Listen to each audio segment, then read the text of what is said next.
DJ Remster here with GFM. Let me get out of the way so you can see them. And we're here at Soulfest 20. Yeah, it's Soulfest 20 years. And I want to say thanks for coming down here to Soulfest. Well, yeah, thanks for having us. Yeah, we're super stoked to be here. It's our first time at Soulfest, and it's our first time in the state of New Hampshire. So it's super cool. The scenery and the mountains and everything are just, they're beautiful. We're ready to rock out. Yeah, it is nice up here. I love it up here, so I would never move. Anyways, so let's talk about the name. How did you guys choose the name GFM, and what's the meaning behind it? Well, back when we were first creating the band and everything, it was just gonna be a cover band. We were just gonna play Christian rock cover songs and songs like Petra and Skillet and those kinds of bands, because our dad wanted us to kind of just play some songs that he liked and everything. So it was gonna be a hobby, and we didn't know it was gonna take off or anything. So we were kind of throwing out names. We're like, oh, this sounds kind of cool. What about this? I'm like, no, not really. And our mom was like, well, what about gold, frankincense, and myrrh? Because they were 3 gifts to God, and you guys are 3 gifts to me, 3 gifts back to God. And we're like, we'll put it in the suggestion box. We'll keep that for backup. But it just kept coming up in weird ways. We would see it, or we would in conversations it would come up and everything. And so we're like, man, we gotta use this. This is there's no doubt about it. We just have to. And so, yeah, I mean, I kind of answered what it means in the same sentence. So we just stuck, and it's been going ever since. Yeah, I understand what that's like. That's how I got the nickname Remster. It's been a nickname that's been with me my whole life. And when they ask me, what do you want to call yourself? I don't know, I'll go with that. So, I do have a question. You guys call yourselves beautycore.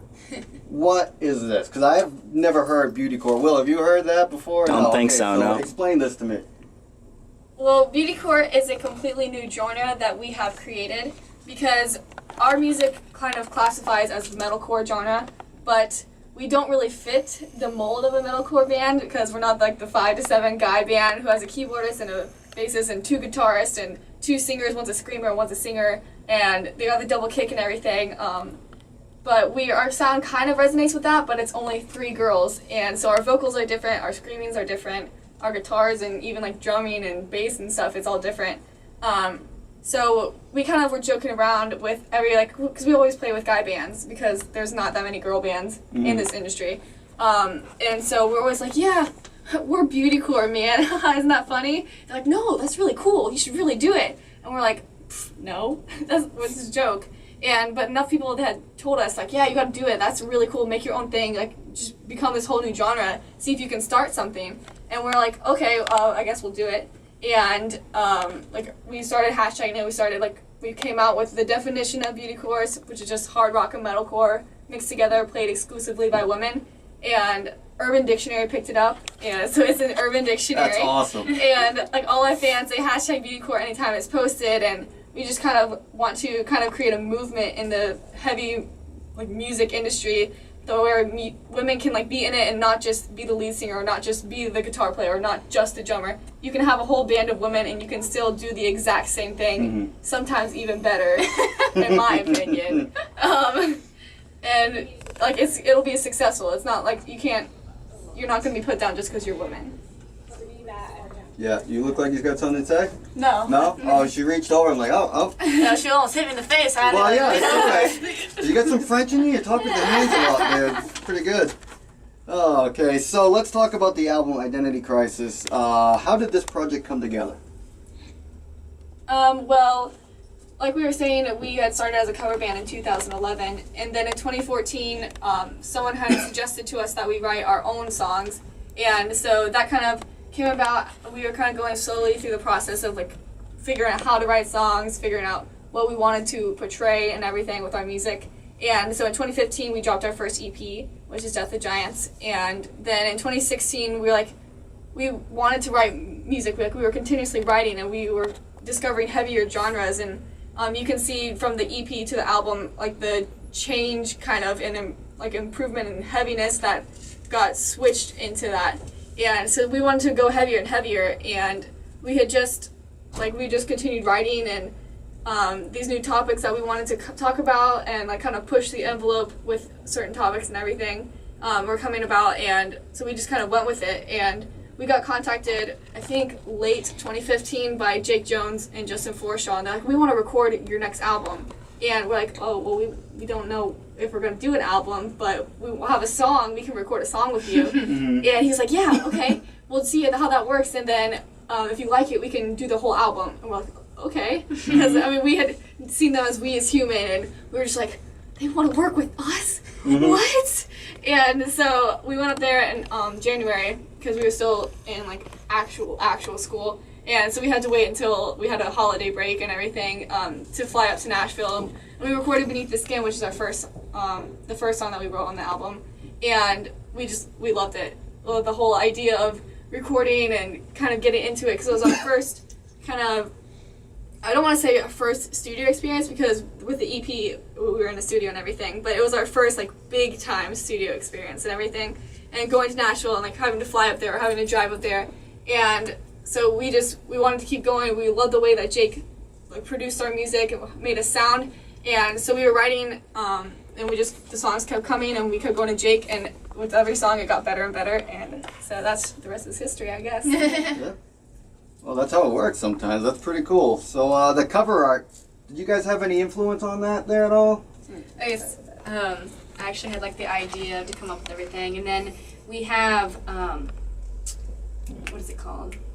Adrian. Oh, yeah, the woman who did all our pictures and the album artwork. We told her the ideas, and she loved it. She loves our whole movement, and she like couldn't wait to jump on it. And so we're like the three people on it, and then like a shadows is the darkness, or whatever. You can explain that better. Well, like the album's called Identity Crisis, so it's kind of because we had first pushed the idea that the three people who are supposed to be us in the front were like little tiny, I don't know, like it was weird. We were like, it was like the Powderpuff Girls, but not really the Powderpuff Girls, because we wanted like this super picture that you would immediately think of childhood innocence, and we wanted the shadows in the background to be like the things that kind of ominous. Yeah, kind of an ominous feeling, because identity crisis, you don't really know what's going on. You don't know yourself completely, and so we wanted to kind of push that idea. And so we really think Adrian captured that very well. So thank you, Adrian Biacco, if you're watching this.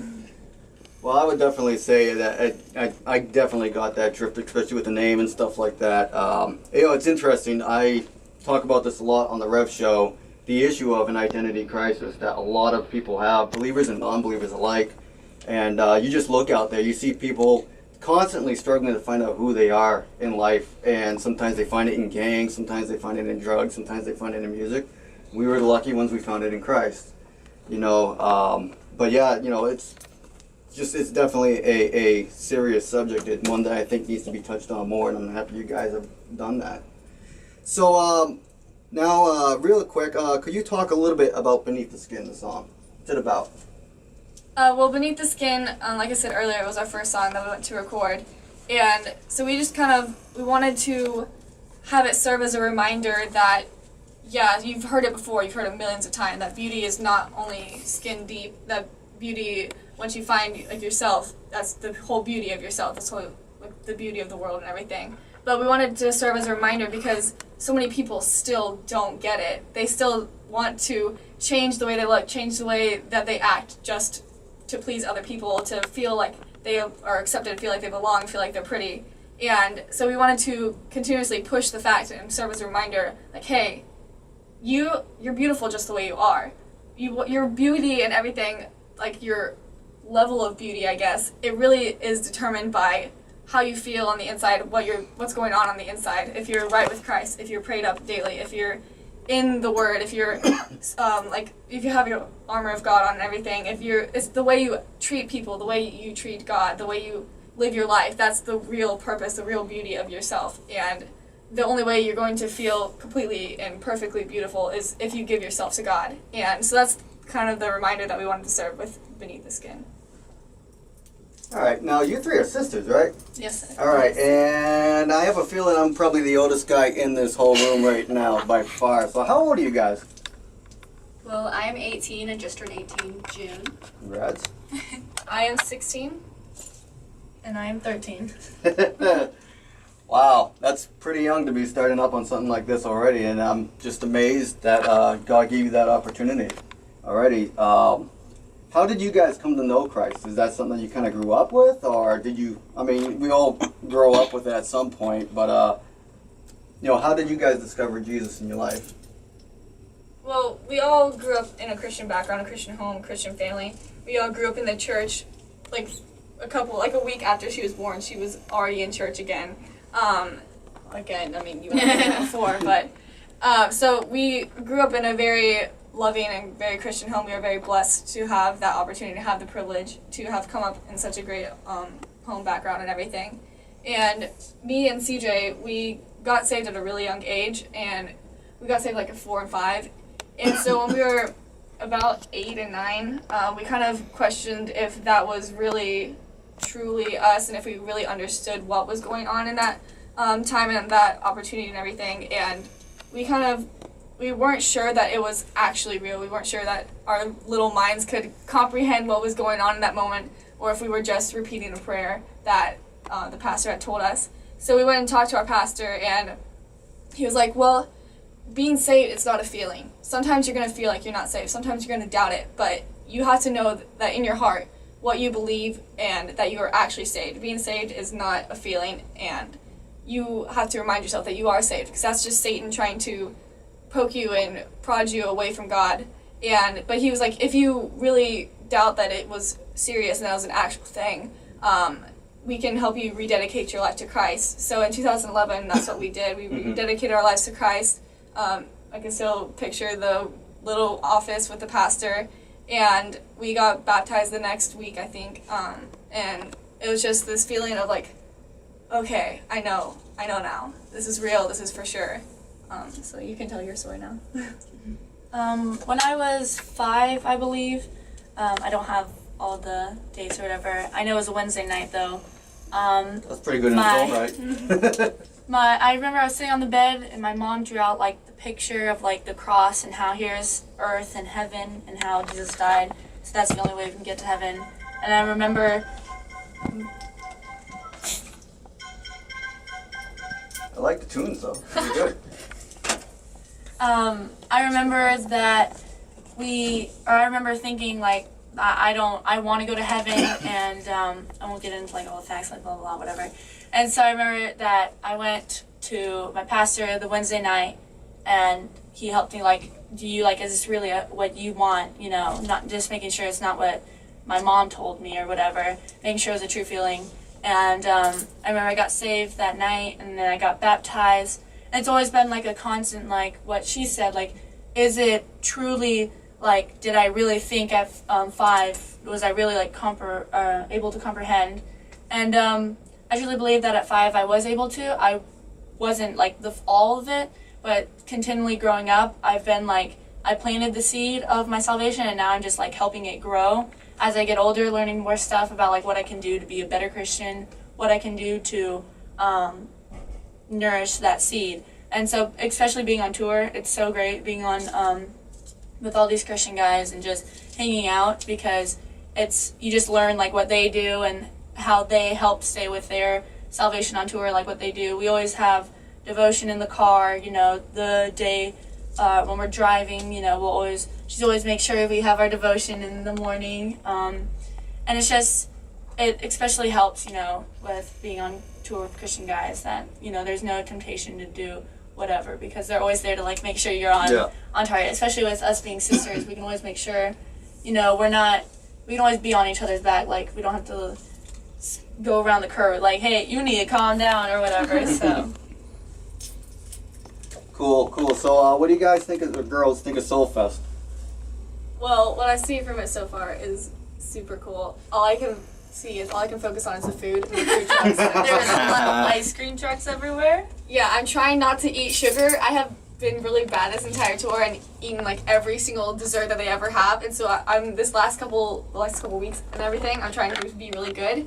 And there's ice cream everywhere, and so it's not gonna work for me. I'm gonna crumple down. Yeah, I'm gonna crumble real fast. Crumple on that ice cream cake. Food. Well, one of our guys at the tent is actually our Jordan's ice cream eating champion. Oh. So maybe we have someone in here that can beat that. I don't know. Oh.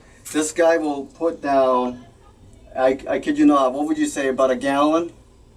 I'd say so. Yeah, that's Yeah, an and you don't know understatement. where That's he an puts it. understatement. So it's he's doing that at 1 o'clock today. We're hoping we can find someone to finally beat him 6 years in a row. Oh my goodness. Yeah. Wow. Yeah. So that being said, we're gonna probably bring this to a close. You have any closing thoughts that you'd like to say? Also, how would the fans be able to get to know more about you guys?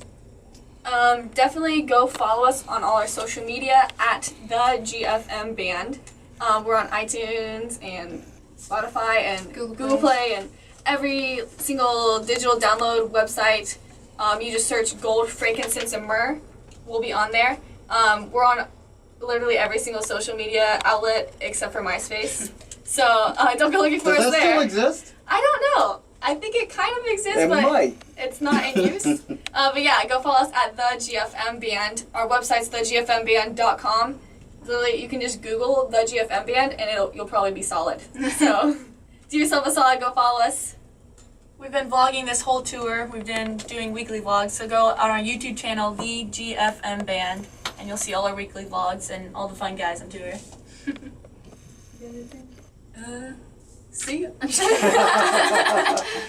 All right, guys. Well, this is DJ Remso along with GFM, and it's been a pleasure. Signing out.